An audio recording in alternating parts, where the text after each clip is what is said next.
Entonces, comenzamos con la clase número 2. Silencio, silencio. De nuestro hito. ¿Ya? A ver, ¿qué opinan del cálculo de...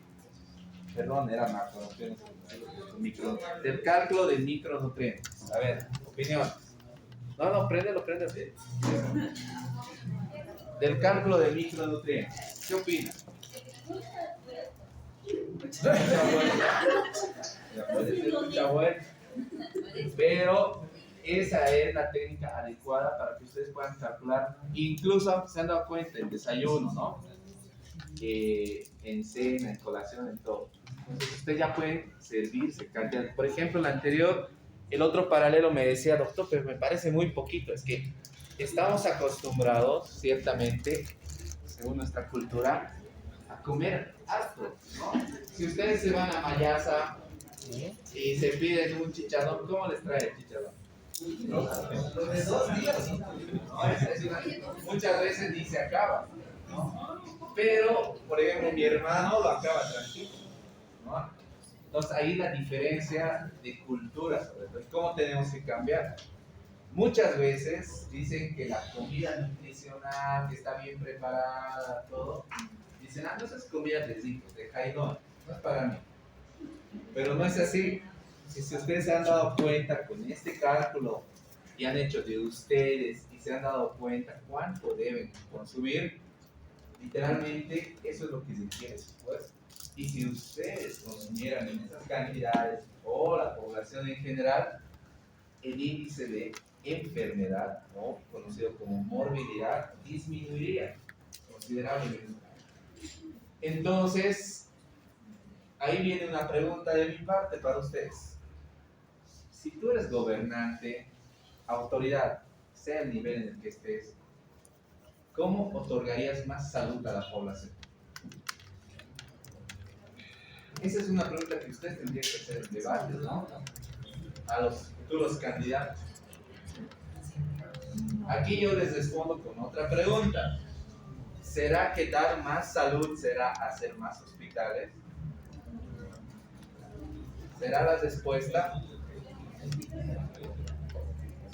¿O la mejor forma de dar salud será aumentar la educación en salud en la población?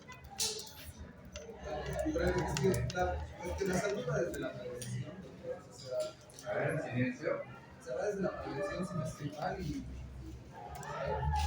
debería más invertir en información, algo así.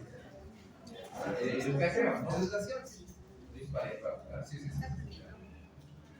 A ver. Yo estaba en un centro de salud de vacaciones en el cual primero las personas estaban y como no ocupaban tanto psicólogo, yo diría primero, si quieren cualquier atención en salud, primero pasar por el micrólogo, después psicología y después consulta. Ya. Tú eres Julie, ¿no? No. Vanessa, ¿tu apellido? ¿Cómo? Ah, ya. Ya. Allá atrás. Silencio, silencio.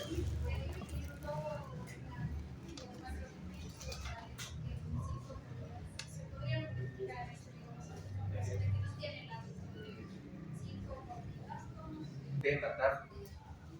Entonces, ¿qué haces con ese porcentaje que te dan en el refrigerio? Se va a la cena, ¿ya? Doctor, yo no tomo a media mañana nada. Se me olvido trabajando, se pasa y es medio vivo. Entonces, eso se va al almuerzo. No al desayuno, porque el desayuno ya tiene un porcentaje bastante integrado, bastante completo. Casi la mitad, ¿no ves? Entonces, eso en caso de que no se implemente el refrigerio, se va o al almuerzo o a la cena. Ahora, ¿qué pasa con gente que no cena? ¿No? Ya dividen 50 en el desayuno, 50 en el almuerzo. ¿Qué pasa si hay gente que no cena pero tiene su refrigerio al medio? Entonces, 10% lo ponen al refrigerio y hacen una división ponderada. Y las personas que no almuerzan y directamente cenan anoche.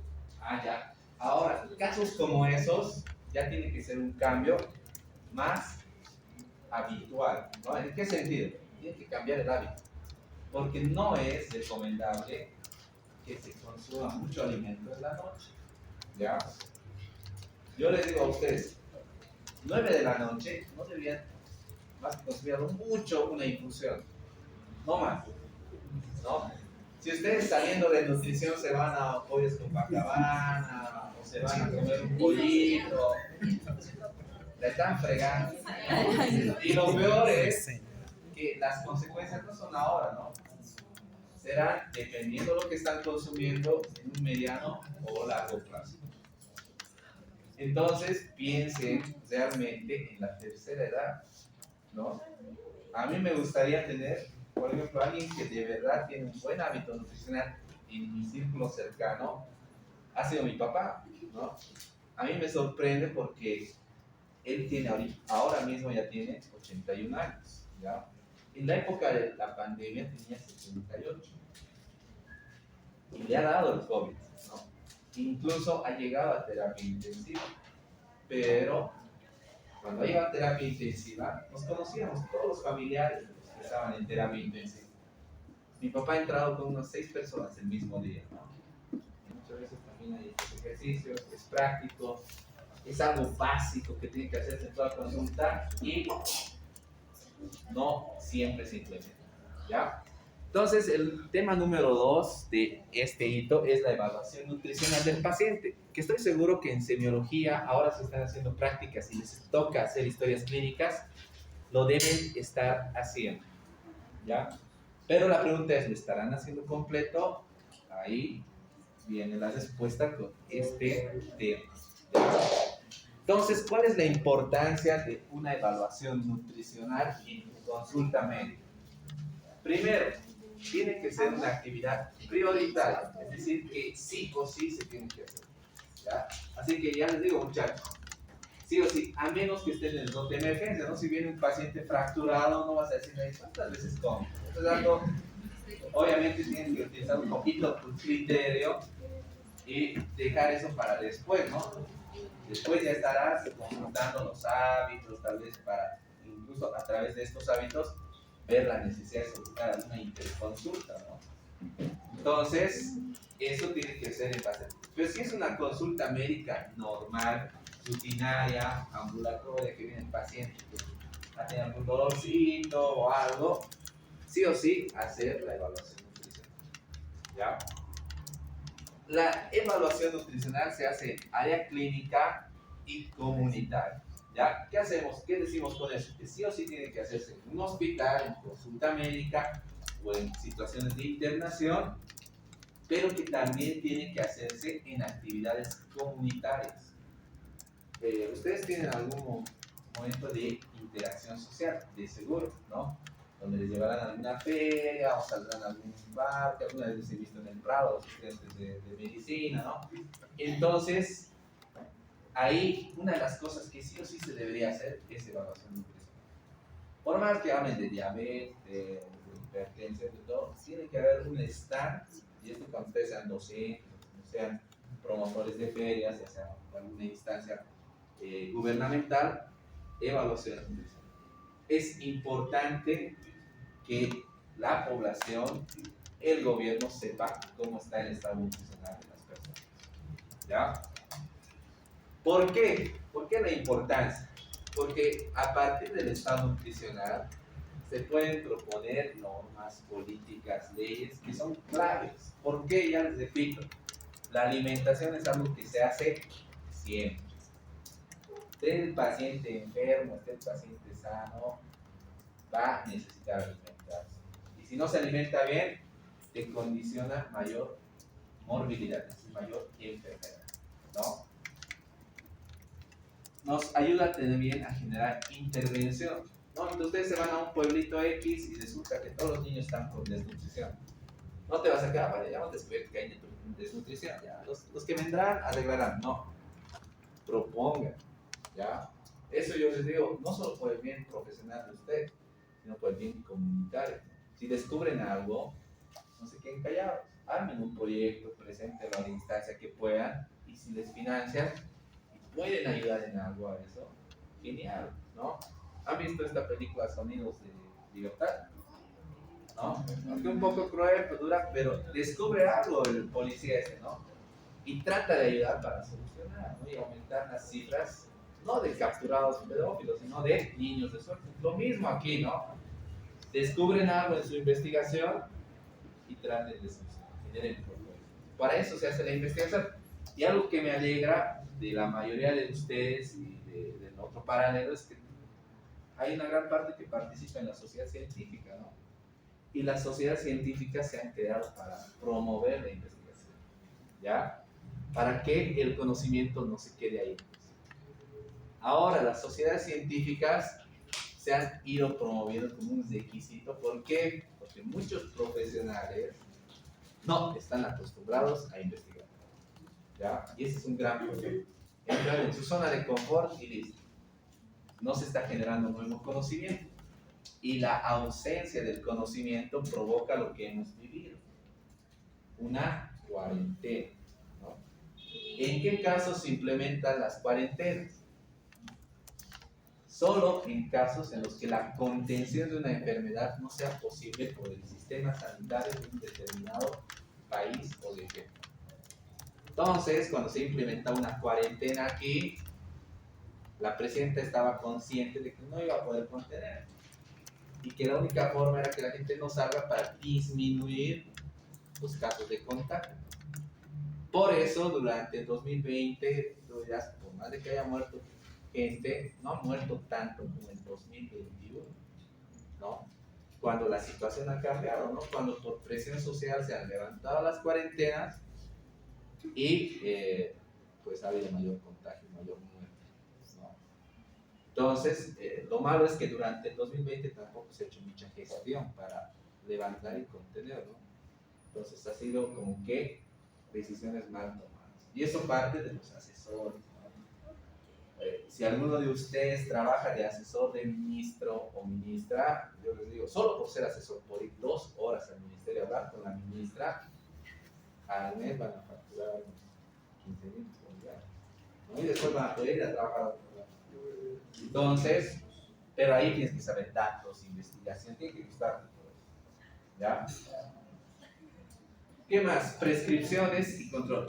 A través del estado nutricional, y esto, muchachos, clave, ya les he dicho igual, ustedes ya pueden tener un diagnóstico, ¿no? Por más de que te falte revisar, hacer examen físico, el resto de la anamnesis, el examen nutricional ya te da un diagnóstico, ¿no? Obesidad, ya piensas en muchas cosas partiendo simplemente de ese diagnóstico.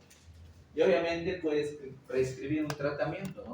Y la clave de todo tratamiento es seguimiento y control, ¿ya? No es que termina tu función diciendo, bueno, señor, esto va a tomar o esto va a hacer y listo. ¿Y qué pasa? Si a tu paciente no lo has visto de aquí a 6 meses, ¿qué habrá pasado? ¿Te preocupa? Es importante hacer seguimiento. Muchos médicos se olvidan de eso. Los de las privadas todavía tienen un poquito más de conciencia, ¿no? Llaman, le toca su controlcito, no se olvide, claro que están llamando para que el paciente vaya y pague, pero por lo menos de forma indirecta se está haciendo el control, ¿no? En cambio, en una caja es mejor si no vas, incluso, ¿no? Pero ahí la importancia, ¿no? Entonces ya les he dicho, no sean simples, recetadores, ¿ya? En la evaluación nutricional tenemos métodos directos, ¿ya? Uno de los métodos directos al que vamos a ver el día de hoy son los indicadores antropométricos, es decir, medidas de tu cuerpo de diferentes partes que nos van a dar datos orientativos de posibles patologías o complicaciones en el paciente, ¿ya? Estos indicadores son los más utilizados. Ya se van a dar cuenta cuando les muestro, ¿no? ¿Por qué son los más utilizados? Porque son los más baratos, los económicos en implementar. Es decir, no le cuesta mucho a ningún gobierno, a ningún gerente, nada, implementar estos métodos. Y son muy útiles, ¿ya? ¿Por qué? Porque nos van a dar, desde un diagnóstico de entrada, y nos van a dar ciertos parámetros de contención y tratamiento, y lo más importante, toma de decisiones, ¿ya? Por eso, la importancia de que ustedes tomen cursos de liderazgo, ¿ya? ¿Por qué?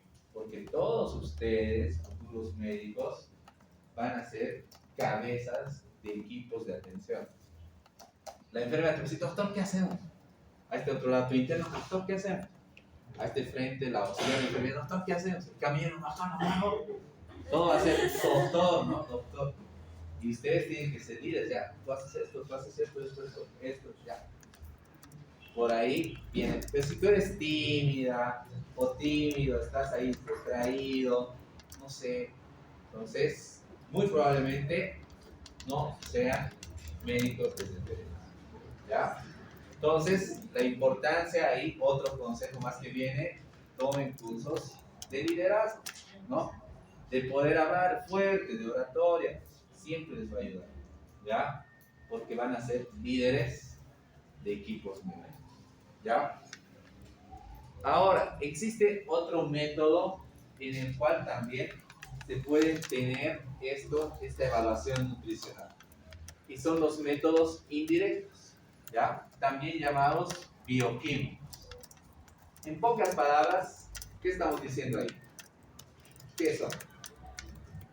Estudios de laboratorio, ¿ya? Indicadores indirectos. Se usan para medir deficiencias específicas. A ver, ¿quién me puede dar algún laboratorio que podamos utilizar para ver la parte nutricional? ¿Ah? Ya, hemograma, ¿cuál es su nombre? ¿Tu apellido? Ya. Luego, El colesterol. colesterol. ¿Cuál es tu nombre? Adriana Apala. Adriana Para. ¿Otro? Perfil lipídico. ¿Cuál es tu nombre? Bien. Ya, entonces, ahorita ya se han dado cuenta, ¿no? Tenemos esos indicadores indirectos del estado nutricional. Hemograma completo, que obviamente nos va a dar de forma indirecta cómo está en relación de alimentación. A ver, si yo les hablo de hemograma, no me interesa, y ya les digo, desde el punto de vista nutricional, saber el nivel de glóbulos rojos o glóbulos blancos bioquímicamente, sino nutricionalmente, ¿qué me indica el hemograma? Anemia y Obviamente la anemia, ¿y la anemia por qué sería? Por una mala alimentación, ¿no? Y si tiene leucopenia, igual, pues no está consumiendo ¿qué? Micronutrientes, ¿no? Entonces, si tiene bajas defensas, no está consumiendo micronutrientes la persona, ¿ya? Entonces es un indicador que nos es muy útil. Por ejemplo, si tiene plaquetopenia, ¿qué piensas? No le vas a decir, uy, no, ya, ¿cómo los resolvemos? No le vas a dar de entrada, ¿va? K. Entonces, falta de vitamina K. ¿Dónde podemos encontrar la vitamina K? Ah, no, entonces bien, señora, usted no tiene buena cantidad de plaquetas. Cuando usted se trasmille o se corte, va a sangrar, va a ser difícil. Tiene que consumir verduras verdes, frutos verdes. Ahí tenemos vitamina K. Consuma y de aquí a un mes hacemos un control. Si sigue bajo, ya vamos a tener que inyectar, ¿no? Que su primera conducta no sea farmacológica. Yo ya les digo, muchachos, hoy por hoy eso le gusta a la gente, ¿ya? Porque han visto que hoy por hoy con TikTok, con todo eso, les gusta lo más natural. ¿Por qué tiene miedo la gente hoy? ¿Saben qué? A cáncer. Cuando vengan a la consulta, no, cáncer, porque yo quiero descartar que no es cáncer. Las señoras en especial se asustan, ¿no? ¿Por qué? Porque todo ahorita en las redes es cáncer, previene el cáncer. Entonces, eso es lo que ustedes tienen que ver, la opción natural primera. ¿Ya? Deficiencia, por ejemplo, ustedes van a utilizar gasometría, electrolitos para poder determinar. Entonces, son indicadores. Otro indicador indirecto o método indirecto que se utiliza en nutrición es lo que vamos a llevar el último hito y que los que quieran se van a poder realizar. No es obligatorio, pero es un estudio que, por ejemplo, no tienen todos los hospitales. Aquí en La Paz solo hay dos lugares donde hay ese equipo. Uno es el hospital donde yo trabajo, que es la Gramont, y otro creo que es por aquí en la Plaza Baroa. ¿Qué se llama ese estudio? Bioimpedancia. ¿Ya? El anterior semestre han habido compañeros que incluso con sus papás, con sus mamás han ido, ¿no? Y les han dado el precio de descuento. Normalmente cuesta 250, pero les han cobrado 100 bolivianos. ¿Ya? ¿Qué es lo que te hace este estudio de bioimpedancia? No es una balanza normal, ¿no? Es una balanza que te mide todo. El agua corporal total, electrolitos, te mide tu índice de masa corporal, te mide tu masa muscular, tu masa ósea, la cantidad de colesterol, tu tendencia hacia qué parte del estado nutricional está haciendo, e incluso te dice edad aparente del cuerpo, ¿no? Tú ya dices, ay no, mi cuerpo está de 50, o mi cuerpo está de 20, muy bien, ¿no? Entonces, que son cosas que ustedes pueden implementar, ¿no? ¿Y cuántos de aquí se están enterando que existe eso? Muchos, claro, casi todos, ¿no? Pero ya se tiene eso también en Bolivia, ¿no? En Europa aparece hace 10 años, pero aquí ha llegado hace 2 años, ¿no? Entonces es otro indicador indirecto. Estarán anotando estudio de bioimpedancia, ¿no? Con el examen describa los métodos directos e indirectos. Ya saben cómo responder. A ver. Ya. Cuando hablamos de antropometría, vamos a irnos primeramente a lo que siempre es importante. Conceptualización, definición. La característica de un profesional es saber conceptos, saber definiciones, ¿no?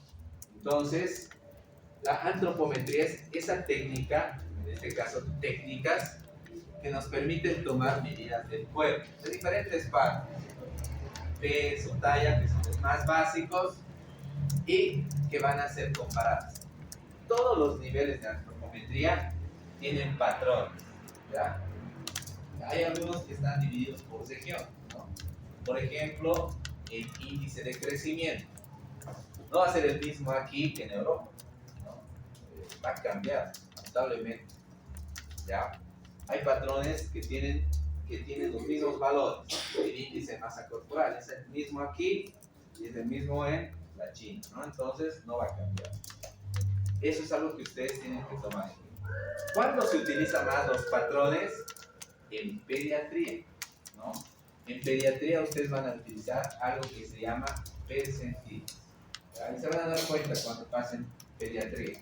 O si ya han ido a dotar con algún pediatra, se habrán dado cuenta que algo que se utiliza es la tabla de percentiles en crecimiento y desarrollo. ¿Ya? Entonces, eso es la antropometría. ¿Ya? Son técnicas.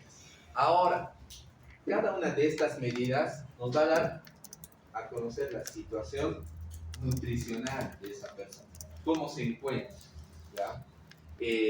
Y obviamente, si ya tienes una persona y tú llegas a tener una buena muestra, te va a dar la situación de una población. Por ejemplo, que van a hacer aquí alguna investigación de un colegio, ya es una muestra, ya es un resultado que puede ayudar al director a tomar decisiones, ¿no?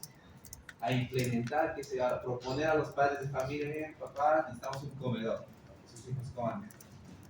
No imagínense ese cambio en esa unidad educativa, ¿no? Entonces, son cosas que ustedes, a partir de la investigación, van a poder desarrollar. ¿Ya? Obviamente, el tener una antropometría calculada nos va a orientar a un diagnóstico más correcto.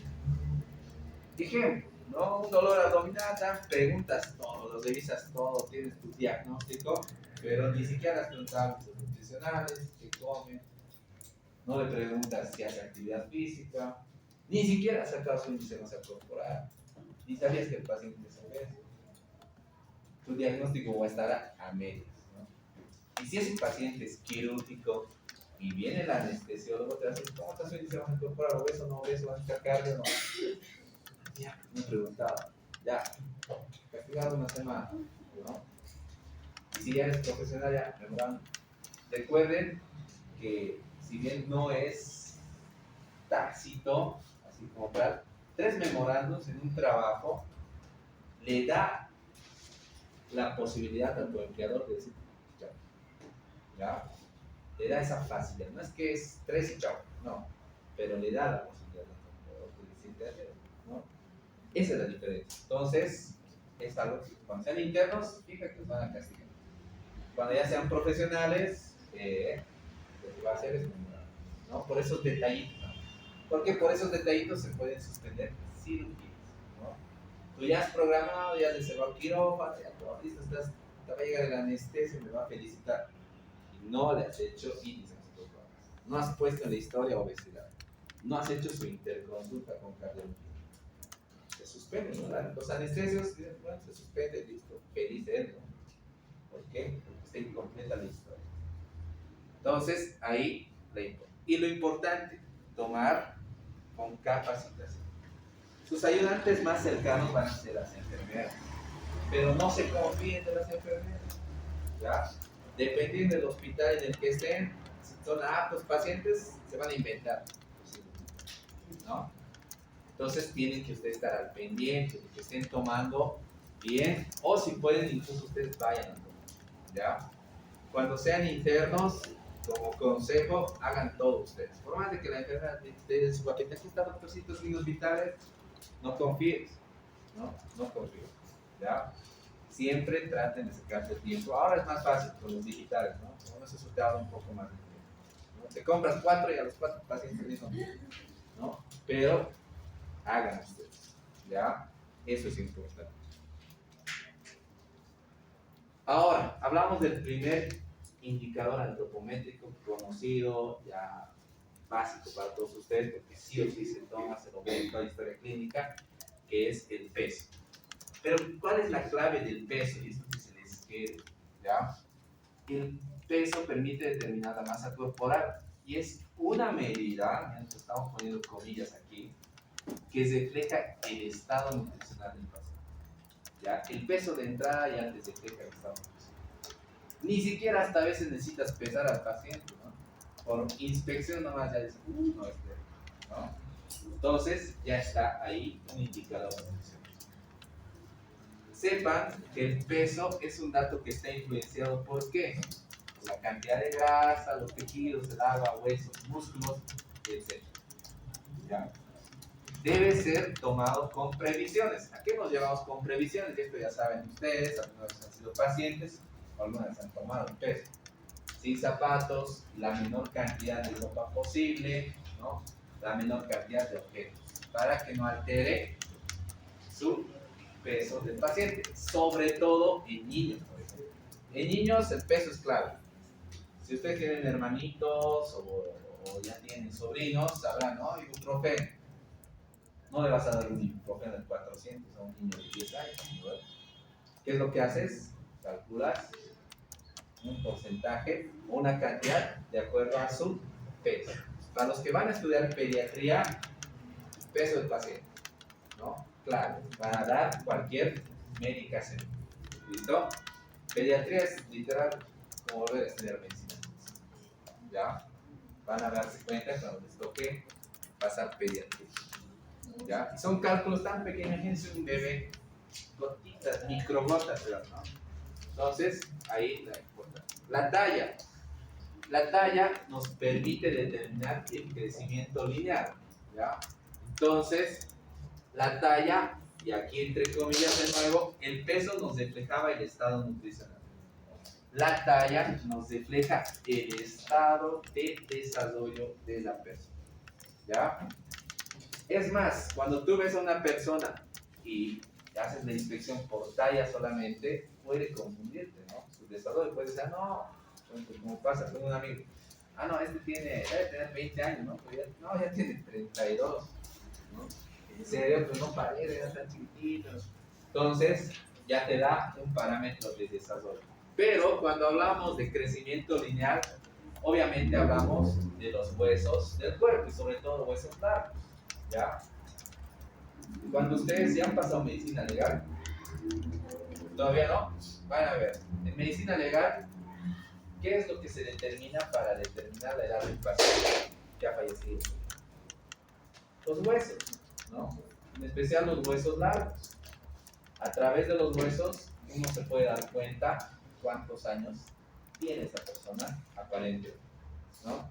Entonces, por eso les decimos que es un indicador del desarrollo de la persona, ¿ya? Es un dato que refleja de forma indirecta dos hábitos frecuentes. Entonces, por la talla tú ya sabes de forma indirecta cómo se está alimentando, ¿no? Por si acaso, una buena alimentación hasta los 18 años en las mujeres y hasta los 20 años en los varones va a hacer que la talla sea adecuada para su edad. Ese es un indicador que se utiliza en nutrición, ¿ya? En nuestro país, la talla adecuada para la edad de una persona, por ejemplo, en el caso de las mujeres, de 18 años, que es donde terminan de crecer, donde cierran sus puntos de osificación, la talla promedio para nuestro país en mujeres a esa edad es de 1,68 o debería ser 1,68. Pregunta, ¿cuántas mujeres han llegado a eso? ¿No ves? En el caso de los varones, a los 20 años, ¿cuánto debería ser su talla?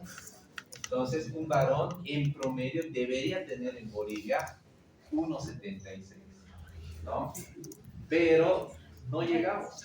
¿Cuál es nuestro promedio de talla en mujeres? 1,50, 52. ¿Cuál es el promedio de talla en varones? 1,67. ¿Ya? ¿Cuánto mide Lionel Messi? 1,60. Lionel Messi, si ahorita lo googlean, debe estar 1,60, 1,71. 69, ya. En algunos lugares 1,70, he visto que en otros lugares 1,71. En su cartita del álbum Panini dice 1,71. 1,71, yo mido 1,75. Será pues hasta aquí que llega el mes, ¿no? E imagínense, le dicen pulga en Europa, ¿ya? La pulga, le dicen, ¿no? Entonces, imagínense, ¿ya? Por eso es importante la talla, ¿no? Porque aparte también nos va a dar el hábito físico. Y no es mentira, ¿no? A veces hay niños que dicen, no, yo voy a hacer deporte y voy a crecer. No es cierto, de verdad, ¿no? El deporte ayuda a estimular el crecimiento ponderal a nivel lineal en las personas, ¿ya? Y obviamente algo que influye, silencio, algo que influye a nivel genético, digo, en talla y peso, es también la genética, ¿ya? Obviamente eso sí va a influir. Pero toda genética, para bien o para mal digo en el caso de enfermedad, ¿no? Tiene que ser estimulada. Si no es estimulada, no va a servir de nada, ¿no? No, aquí yo tengo los genes de Michael Jordan, ¿no? Entonces tiene que ser. Lo mismo con los hijos de medio, ¿no? Voy a ser el mejor jugador igual que mi papá, no, si no practicas no vas a ser. Entonces tienes que estimular. Lo mismo pasa con el peso y la talla, ¿no? A nivel genético. Como ya había dicho, tiene edades límites donde se cierran los puntos de osificación. En el caso de las mujeres, 18, 20 años. En el caso de los varones, 20 a 22, ¿no? Probablemente no te examen, ¿ya? Si es de los puntos de osificación. Ah, y esto que es clave, está influenciado la talla hormonalmente. ¿Cuál es la hormona que influye en la talla? La hormona del crecimiento. Y junto a la hormona estimuladora de la hormona del crecimiento. Pero doctor, cuando ya tengo 25 años, ¿sigo produciendo hormona del crecimiento? Sí, pero ya no se debería llamar hormona del crecimiento, ¿no? Sino de qué? Hormona de la memoria, ¿ya? Entonces, lo van a investigar si quieren. La hormona del crecimiento, después de que ustedes ya han culminado, creo que la mayoría de tener aquí más de 22 años, o mujeres más de 20, entonces ya han culminado su proceso de crecimiento. Siguen produciendo hormona. Y esto, por si acaso, es un tip para que ustedes puedan tener buenas notas, ¿ya? Literal.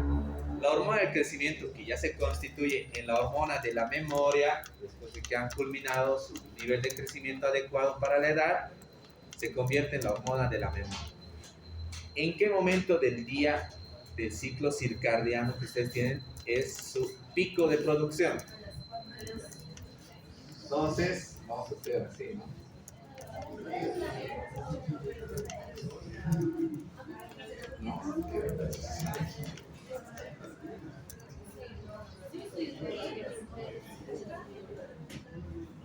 De 4 a.m. a 5 a.m. ¿Ya? De ahí viene esta frase que igual ha dicho un médico: al que madruga, Dios le ayuda. Y lo dijo por eso, ¿no? Entonces, si ustedes se levantaran a estudiar 5 de la mañana hasta las 7, probablemente les vaya mucho mejor en una evaluación, lo que sea. Ahí atrás, ven aquí, Luis. Lo más probable es que te vaya mucho mejor, ¿no?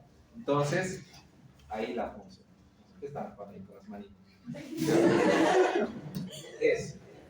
Entonces, hasta ahí ya tenemos dos índices, ¿no? Peso y talla. ¿Fáciles de tomar? Sí. El peso, ya les he dicho, sin nada que obviamente altere eso. Y en el caso de la talla, en el caso de los adultos, tiene que haber puntos de apoyo. 4 puntos de apoyo. ¿Cuáles son los 4 puntos de apoyo? No está en la diapositiva, así que esto tienen que escuchar. Talones, ¿no? Primer punto de apoyo. Segundo punto de apoyo, los glúteos. Tercer punto de apoyo, las escápulas. Y el último punto de apoyo es la nuca o el hueso occipital. ¿Ya? Entonces, esos son tus puntos de apoyo correctos para poder tomar una talla de forma adecuada. ¿Listo?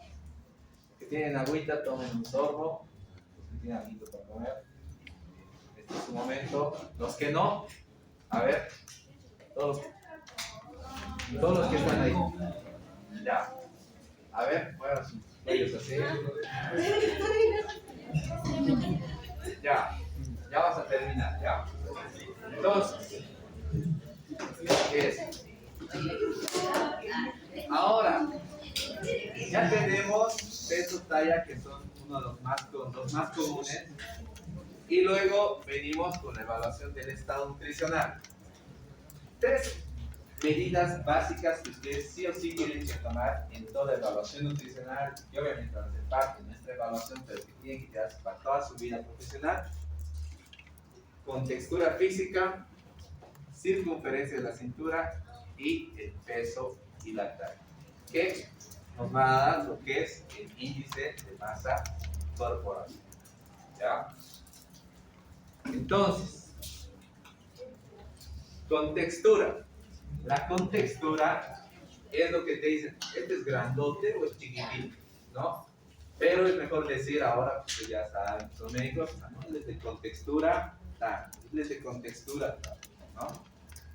Es la relación entre el largo y el ancho de los huesos, ¿ya? A mayor contextura, obviamente, se espera que la persona tenga un peso mayor. ¿Cómo se calcula la contextura? Con la fórmula de Schultz, ¿ya? O fórmula de la contextura. Entonces, en el examen probablemente diga, ponga la fórmula de Schultz. Entonces digan, ¿cuál es esa? Entonces, ya ahí tenemos. ¿Cuál es la fórmula de Schultz o de contextura? Talla expresada en centímetros entre circunferencia de la muñeca. ¿Ya? Eso significa cm. Circunferencia de la muñeca expresada en centímetros. Una vez que ustedes hagan este cálculo, van a poder hacer la correlación con la tabla, ¿no? Y es diferente para hombres como para mujeres. En el caso de los hombres, si es mayor a 10.4 este resultado, su contextura es pequeña, ¿no? De las mujeres, si es mayor a 11. De los varones, si es mediana, si está entre 9.6 y 10.4. De mujeres, de 10.1 a 11. Y grande cuando es menor de 9.6 y en mujeres menor de 10. Ahora, ya hasta que no se me ha olvidado mi cinta métrica, por eso es importante que en su maletincito tengan cinta métrica. ¿Ya? Eso, ¿no? Ahora ya no es maletincito, ¿no? Ahora creo que hay unas riñoneras para los internos, son poderosos que caminan los internos. ¿Ya? ¿Cuál es la otra forma de medir con textura? De forma indirecta, pero no es tan eficiente en cuanto a los valores, es haciendo una pinza entre el dedo índice y el dedo pulgar. Agarran la cintura del paciente, en este caso de ustedes, pueden hacer con ustedes, y hagan este ejercicio. ¿Ya? Si los dedos se llegan a cruzar con textura pequeña, si los dedos se llegan a ajustar cabalito, es decir, se chocan así, con textura mediana, y si no logran contactarse, con textura grande. ¿Ya? Entonces ya pueden ustedes ver cuál es su contextura. ¿Ya? A nivel policial y medicina legal, para aquellos que quieran hacer medicina legal, se hace el choque de puntitas, se le llama caucasio también, ¿ya? A la persona. Entonces, ya ustedes ahorita seguro han hecho ese ejercicio y ya sabrán qué tipo de contextura tiene. ¿Ya? Y no es forzando, no, ay, no, yo no quiero ser con textura grande, yo soy delgadita. No, lo que es el punto, ¿no? Entonces, eso, ¿ya? Fácil y sencillo, sí, se puede terminar de forma fácil y sencilla. Ahora, cuando tú tengas una persona con una contextura mayor, lo más probable es que digas, uy, no, tiene tendencia a mayor enfermedad. O cuando tengas una persona de contextura menor o pequeña, no, tiene patrones para otro tipo de enfermedad. Y si es mediana, lo más probable es que esa persona esté sana, ¿no? Entonces, ya tienes que ir con esos indicadores en tu cabeza, ya empezando a armar. ¿Ya? Entonces, como hemos dicho, se tiene una forma manual y rápida. Ahí está lo que les he explicado. A ver. Entonces, de esta forma ustedes manualmente van a poder hacer ese cambio. Perímetro abdominal. El perímetro abdominal es un dato importante para poder medir la circunferencia de la cintura. ¿Para qué nos sirve el perímetro abdominal? Para medir el riesgo cardiovascular en las personas. ¿Ya? Recuerden que de las enfermedades prevenibles, las cardiovasculares están en segundo lugar después de las metabólicas. Entonces, sí es importante. No tengo un cardiólogo, no tengo electrocardiograma, o sea, ni siquiera tengo fonendoscopio, qué bacana. Índice de perímetro abdominal. ¿Ya?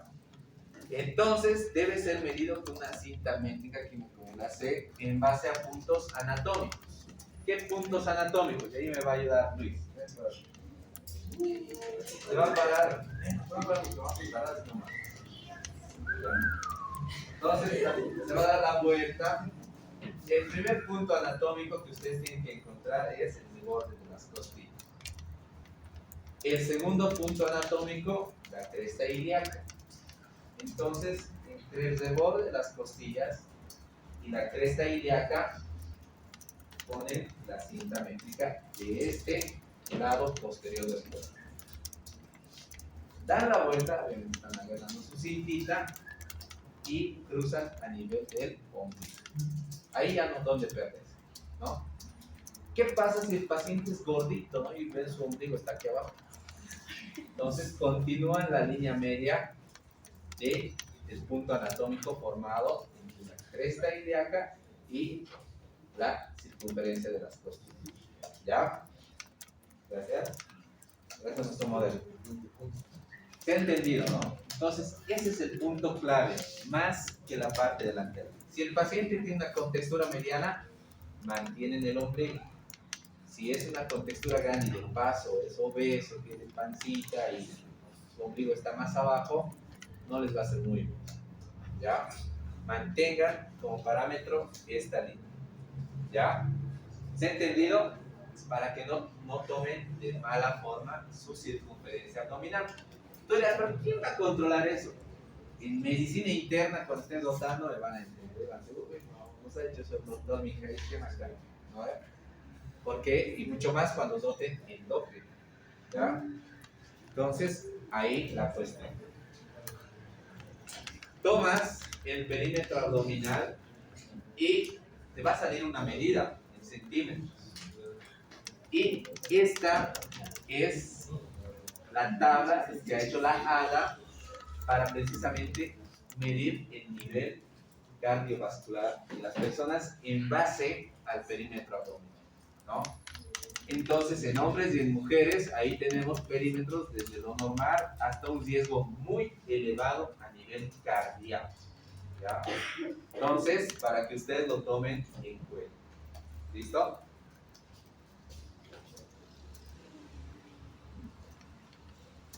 Índice de masa corporal, el más conocido, el más utilizado, pero no el único, por si acaso, ya están conociendo ustedes varios, ¿ya? Este dato es importante para determinar la armonía corporal, ¿no? O homeostasis también, ¿no? Y de esa forma establecer, como ya les había dicho en la primera clase, un diagnóstico nutricional directo. O sea, con el índice de masa corporal ya tienes un diagnóstico. Y no tengan miedo de poner ese diagnóstico en la parte de diagnóstico de su historia, porque al final de cuentas es un diagnóstico, ¿ya? Que ni por más de que el paciente le duele el abdomen no cambia. Si es obeso va a seguir siendo obeso, si es desnutrido va a seguir siendo desnutrido, ¿ya? Se utiliza la fórmula de Quetelet, ¿no?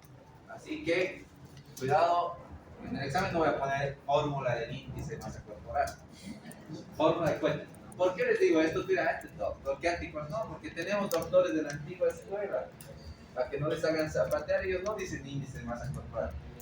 A ver, acuérdate. Ya sabes, dame la Schultz, ¿no? Entonces, en quirófano te dicen, no te van a decir pinzas, no te van a decir. ¿No? Cauterizador. Entonces, ustedes ya tienen que acostumbrarse a eso. No, a que no les parezca mal. La fórmula ya la conocen. Peso expresa en kilogramos, entre la talla expresa en metros, elevado al cuadrado. ¿Ya? Como ya saben, o tal vez no saben, esa tabla de índice de masa corporal se ha actualizado. ¿Ya? No es la que se utilizaba antes. Ha aumentado esto de pre-obeso.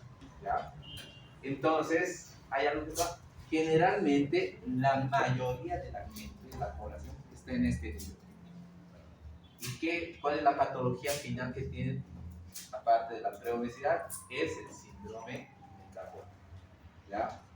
Entonces, es algo que está como nuevo parámetro dentro de lo que es el índice de masa corporal, para que lo tomen en cuenta. ¿Ya? Entonces, ahí es importante. Y ya no se utiliza el término desnutrición, porque es un término muy fuerte, así lo determina la OMS. Es un término que se utiliza delgadez, ¿ya? O a tu paciente, no está desnutrido, no se escucha tan bonito, ¿no? No, está delgado, o está severamente delgado. Cambia la terminología, ¿ya? ¿Para qué? Cuidado en su respuesta en el examen de desnutrición. ¿Ya?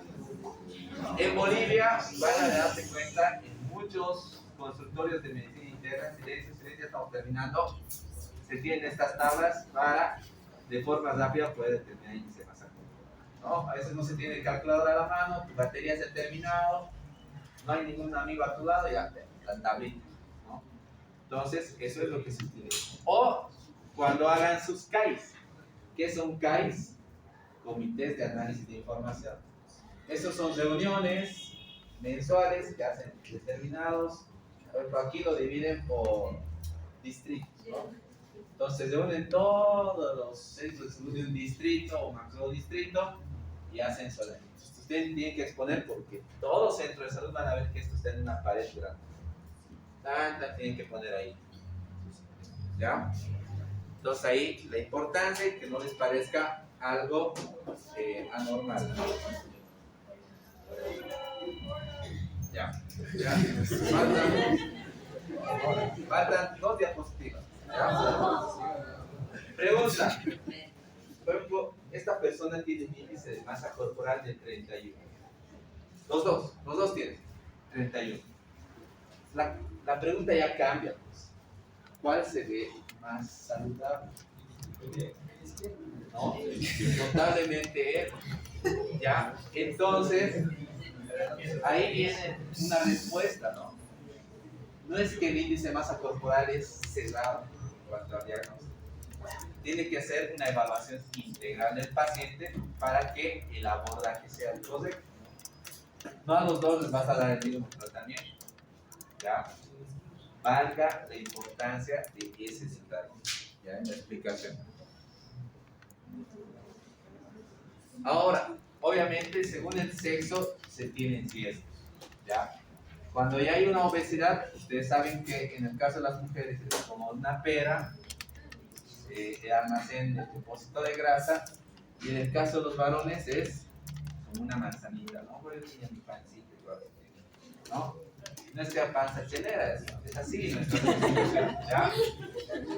Ahora, estos son tus patrones de distribución en caso de una obesidad y sobre todo los riesgos. Para que vean, la obesidad no condiciona lo mismo tanto en varones como en mujeres. Es totalmente diferente, ¿ya?